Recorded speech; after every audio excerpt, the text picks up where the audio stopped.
Mouse and his big adventure.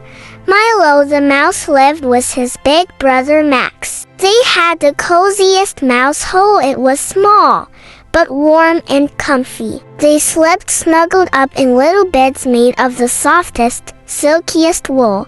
Their mouse hole was tucked away inside a wall. Max had chosen it long ago when they were looking for somewhere to live. "This is perfect," he had said. It was a bedroom wall in a house that belonged to a human family, so it was quiet and peaceful, especially at night. Tucked up in their beds, Max and Milo enjoyed long nights of deep, dreamy sleep. They dreamed of cheese most of the time, especially yummy cheddar cheese, which was Milo's favorite. Usually, both mice slept well. But there was only one problem. Max was a snorer. On some nights, Milo would wake up from a wonderful dream of cheese and hear Max snoring. Sometimes it was a snuffling sound, and sometimes it sounded like Max was chuckling to himself. Max made some very funny noises. Tucked up in their beds, Max and Milo enjoyed long nights of deep, dreamy sleep. They dreamed of cheese most of the time, especially yummy cheddar cheese, which was Milo's favorite. Usually, both mice slept well. But there was only one problem. Max was a snorer. On some nights, Milo would wake up from a wonderful dream of cheese and hear Max snoring. Sometimes it was a snuffling sound, and sometimes it sounded like Max was chuckling to himself. Max made some very funny noises. "It's time for me to find my own mouse hole," said Milo. "After all, I'm nearly grown up. Too grown up to share a hole with my brother. I'm going to look for a new place to sleep at night." Max smiled. It was just like his little brother to want to try things on his own and be more grown up. He wished Milo good luck. "But remember," said Max, "there will always be a bed for you here." After breakfast, the two mice hugged goodbye, and Milo set off on his adventure. He felt so grown up as he left the mouse hole and scuttled happily across the bedroom carpet.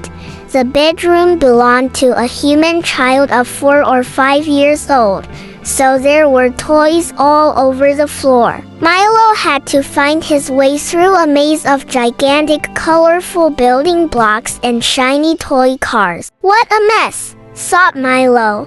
Personally, he liked to keep his space nice and clean.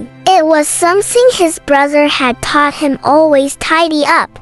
But never mind, thought Milo. It didn't matter, especially as he was leaving the bedroom anyway. He scurried through the maze of toys, continued down the hallway, down the stairs, all the way to the living room. The room was bright and clean with a beautiful wooden floor. When Milo walked across it, his paws went click, click, click. Hidden behind the sofa was a spacious mouse hole. Milo smiled when he saw it. Yes, he decided, this would be his new home. He spent the day decorating and making a comfy bed out of feathers he found in the sofa cushion. Soon, it was nighttime. Milo usually went to bed early around 7 o'clock. Like most mice, he needed a lot of sleep. Just before 7 o'clock, he settled down in his soft feathery bed. Usually, his brother tucked him in and said goodnight. It was a little strange not having Max there, but Milo reminded himself that he was a big mouse now. He was almost grown up, so he didn't need his brother to tuck him in. Anyway, he'd visit Max tomorrow and tell him all about his new home. Milo closed his eyes, feeling tired and ready for a good night's sleep. But just as he was starting to drift off, he heard a strange sound. Something was making noises outside his mouse hole. It was voices and music all mixed together. Oh no, sobbed Milo. It was worse than Max's snoring. He sat up sleepily, rubbing his eyes with his paws, then crept outside to see what was going on. The human family were sitting on the sofa chatting, and the big TV on the opposite wall was full of flashing moving pictures and all kinds of sounds. Milo sighed. He couldn't sleep here tonight, not with these noises. He'd have to try another room. He scurried across the living room floor to the kitchen. This room had black and white floor tiles like a big chessboard. Milo's paws went tap tap tap as he crossed the floor until he reached another mouse hole. There was a gap in the wall just behind the fridge. Milo settled happily into the new mouse hole. It was nice and quiet here. He could smell all the lovely cooking smells. His whiskers twitched as he sniffed the air with its cheesy aroma. He thought, delicious. He would be quite happy here. Surrounded by yummy smells, he made himself a bed out of kitchen towel and curled up, ready to sleep. He let out a big squeaky yawn and closed his eyes, but just as he felt himself nodding off, he heard another noise.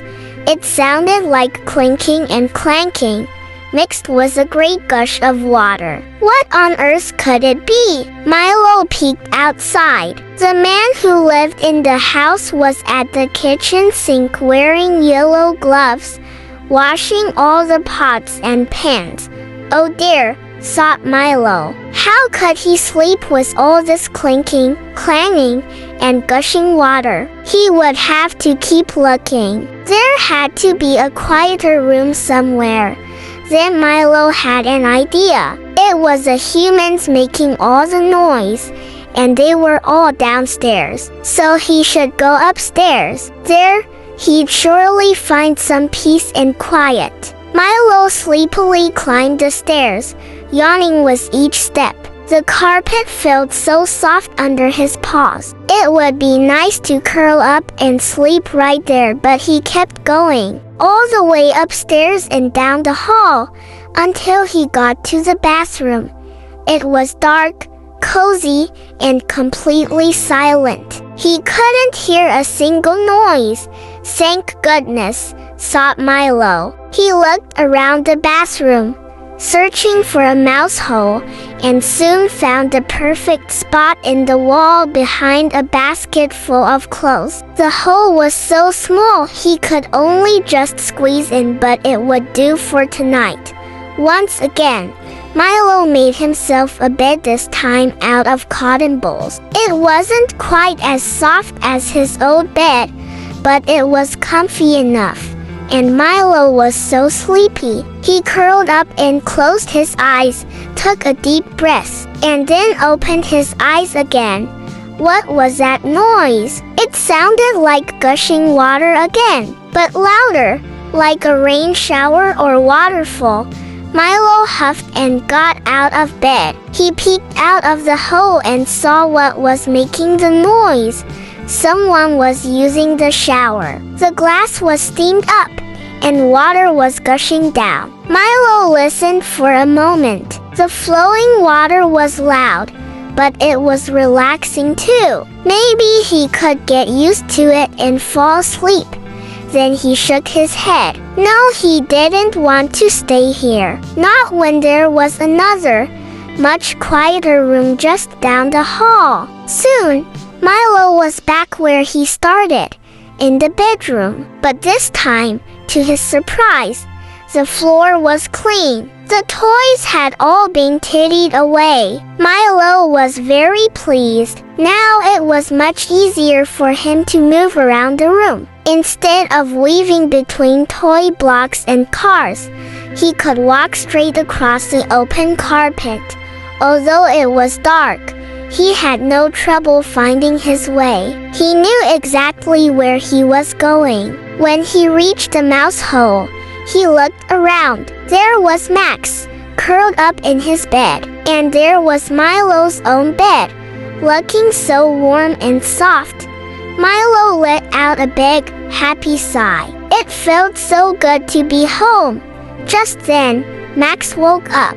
He smiled, delighted to see his little brother. Then he got out of bed and prepared a simple meal for Milo, a delicious cheese sandwich. As Milo ate, he told Max all about his adventures. It was fun, he said. The house is so big, and there's still so much to explore. But exploring is for the daytime. At night, I'd much rather be here at home with my brother.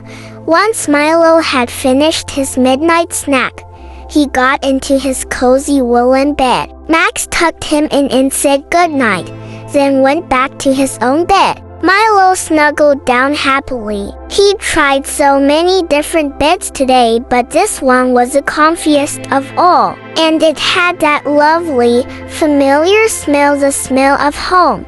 Then he heard a familiar sound, Max snoring.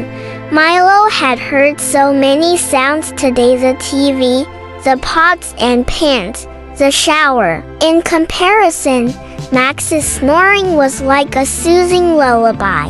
Milo was feeling sleepier and sleepier. He was sure he would sleep well tonight and enjoy some wonderful dreams of cheddar cheese.